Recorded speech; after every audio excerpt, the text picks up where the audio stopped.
قصه های بسیاری تا به امروز از عشق بین دو نفر از همون آغاز خلقت یا زندگی انسان ها دست به دست و سینه به سینه برای ما روایت شده است. حسادت قابیل به برادرش هابیل برای رسیدن به خواهر، یا یکی دیگر از دختران حضرت آدم به نام اقلیما یا لوزا. و در اولین تمدن بشری یعنی تمدن سومریان، طبق کتیبه ها و سنگ نبشته هایی که توسط باستانشناسان ترجمه و رمزگشایی شده، رقابت بین تموز و انکیمدو برای وصلت با الهه عشق اینانا. در گوشه گوشه این گیتی پهناور در میان تمام فرهنگ ها و ملل های مختلف ما روایت های بسیاری داریم. این را به خاطر داشته باشین تمامی انسان ها بعد از دوران کودکی و پا گذاشتن به دوران نوجوانی در سیستم و ساختمان بدن به خاطر ترشحات غده‌های فوق کلیوی در مردان و ترشح هورمون تستوسترون و ترشح استروژن و پروسترون از غدد درون ریز در زنان تغییرات جنسی صورت میگیرد. و اما بعد اینجاست که دنیای تازه و قشنگی میشه. هم لوگو گوسم سگه گوسم تو دلبر جانی. دنیا رنگ و بوی تازه‌ای به خودش میگیره و با همان نگاه اول، غافل از این که این فقط اون غدد درون ریز در زنان و همون غددهای فوق کلیوی یا غددهای بیضوی در مردان که باعث ترشح تستوسترون و استروژن میشه و یه تغییرات کلی در سیستم بدن ایجاد میکنه که روح و روان و حتی افکار آدم رو به هم میریزه و خودت رو رومئو یا ژولیت تصور میکنی، خسرو و شیرین، سامسون و دلیله، یا همون اولین ها تموز و انکیمدو در مقابل الهه عشق اینانا.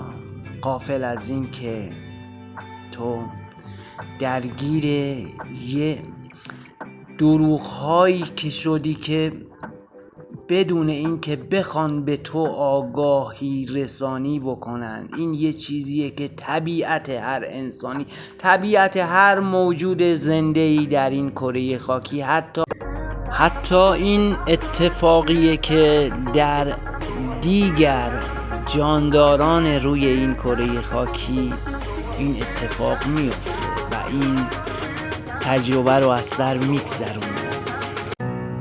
من نمیگم این موضوع بده، ولی چقدر خوبه که ما بتونیم این موضوع رو مدیریت کنیم.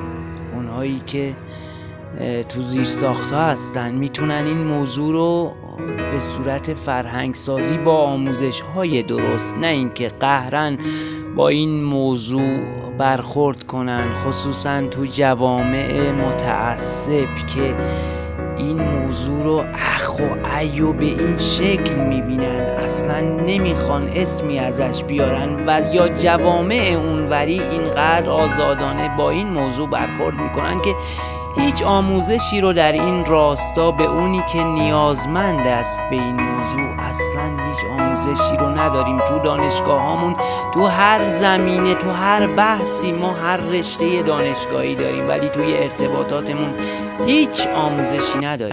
زمانی که غریزه حکم میکنه، زمانی که خصوصا تو جوامع متعصب اون 16-17 ساله هیچ درکی از این موضوع نداره، به خاطر اون محدودیت ها، خصوصا توی روابط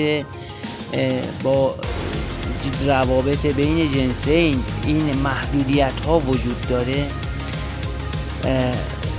بر حکم غریزه میره عمل میکنه و سریعا اون دلزدگی ها پیش میاد و اتفاقات بدی رو که نباید هیچ فردی تجربه کنه پیش میاد توی زندگی ها. حالا کیان از این موضوع سود میبرن؟ همون هایی که از زمانهای باستان، از زمانهای خیلی دور این روایت ها رو درست کردن، سینه به سینه، دست به دست به ما رسید. اینا ببین مدیریت شده است. حالا هر کدوم از ما الان بهشون شاید بگیم 1% ها، کسایی که پشت پرده بدون اینکه کسی اونها رو ببینه بشناسه، حالا شکل ها و روش ها عوض شده، خصوصا از وقتی که رسانه عمومی شده به صورت هایی که خیلی راحت از طریق رسانه میتونن کنترل کنن اذهان عمومی رو با فیلم ها، با خبرها. ولی باز اینا هم جای خودش رو داره و اینها نشستن برای خودشون زندگیشون رو میکنن، لذتشون رو میبرن و دنیا رو دارن کنترل میکنن. عزیزان دلی که تا اینجای ویدیو رو همراه ما بودن ازشون تشکر میکنم. اگه از همچین موضوعاتی خوشتون میاد چنل ما رو سابسکرایب داشته باشین و با لایک کردن این ویدیو در بیشتر دیده شدن این ویدیو به ما میتونین کمک کنین. ضمناً با دست زدن روی علامت زنگوله پایین ویدیو میتونین از آپلود ویدیوهای بعدی ما خبردار بشین. مرسی، همتون رو دوست دارم.